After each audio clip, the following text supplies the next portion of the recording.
start by addressing the horrific act of violence that took place on Sunday in Boulder, Colorado.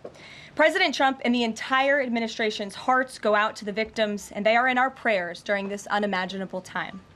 According to reporting from Fox News, the alleged attacker admitted in an interview that he wanted to kill all Zionist people and had been planning the attack for over a year and would do it again if he could. This monster used a makeshift flamethrower and Molotov cocktails to light Jewish Americans on fire in an attempt to burn them alive.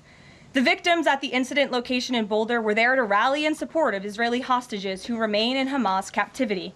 12 were injured, including a Holocaust survivor. This is pure evil.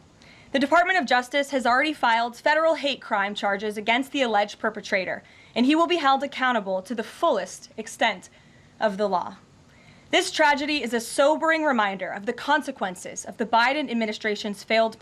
According to the Department of Homeland Security, the Boulder suspect is an Egyptian national who was in the United States illegally.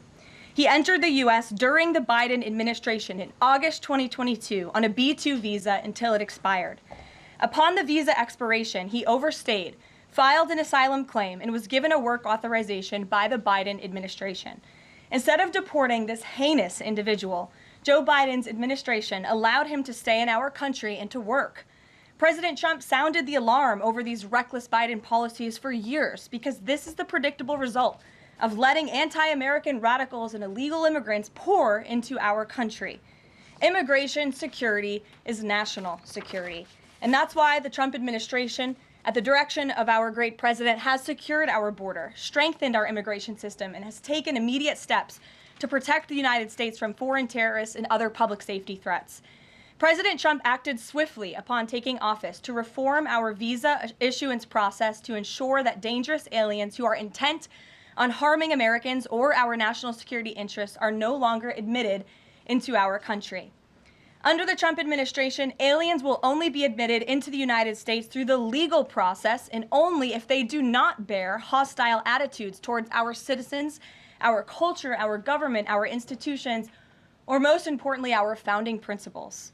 Under President Trump, the United States has zero tolerance for foreign visitors who support terrorism.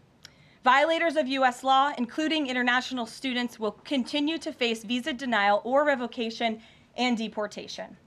And illegal alien criminals will continue to be arrested and deported from our country. There is a disturbing trend of anti-Semitism turning into terrorism. Of course, the Boulder, Colorado instance that you just mentioned, the 2 Israeli embassy staffers who were murdered, Pennsylvania governor's mansion with the Jewish governor inside getting set on fire. Does the president consider this domestic terrorism? And as such, are there official alerts to law enforcement, BOLOs, task forces, things like that?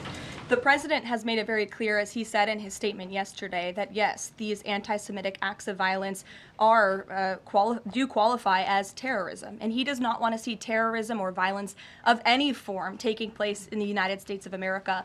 And as for specifically anti-Semitic terrorism and anti-Semitic acts of violence and those that are targeting Jewish Americans, this administration has done more to combat that violence than any administration in history. And I think, frankly, that's something the previous administration was not willing to say. This president will stand up for Americans of all religions, of all faiths, of all creeds, and we will continue to look at policy measures and actions that we can take in addition to the actions that have already been taken to curb this anti-Semitic violence. And to Jewish Americans at home, across the country, this president has your back.